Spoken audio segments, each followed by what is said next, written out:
Cathédrale Notre-Dame de l'Assomption de Porto-Novo ce dimanche.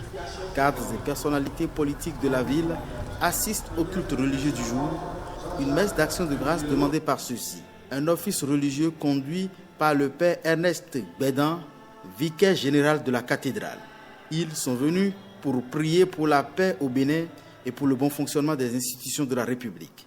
L'enseignement du jour est basé sur l'évangile de Saint Jean qui présente Jésus comme étant le Fils et l'agneau de Dieu qui enlève le péché du monde. En indiquant Jésus et en disant c'est lui, l'agneau de Dieu qui enlève le péché du monde, Jean a voulu donc dire qu'il n'y a plus d'autres sacrifices à faire. Il n'y a plus d'autres sacrifices à offrir au temple. En lui sont achevés tous les sacrifices de l'Ancien Testament.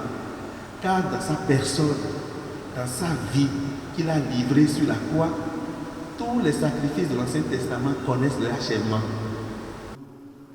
Dans la cité, pense le père Adédiran, le chrétien qui se réclame disciple du Christ doit faire preuve de charité en tout.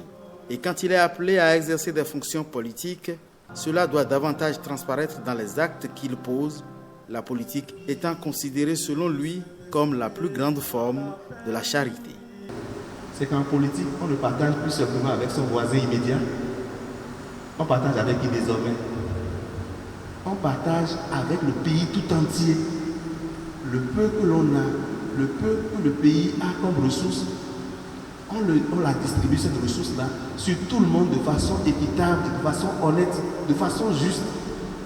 Prier pour la paix dans le pays, mais surtout travailler à entretenir au quotidien cette paix, c'est ce à quoi les célébrants de ce culte ont invité les participants à cette messe d'action de grâce des cadres et personnalités politiques de la ville de Porto-Novo.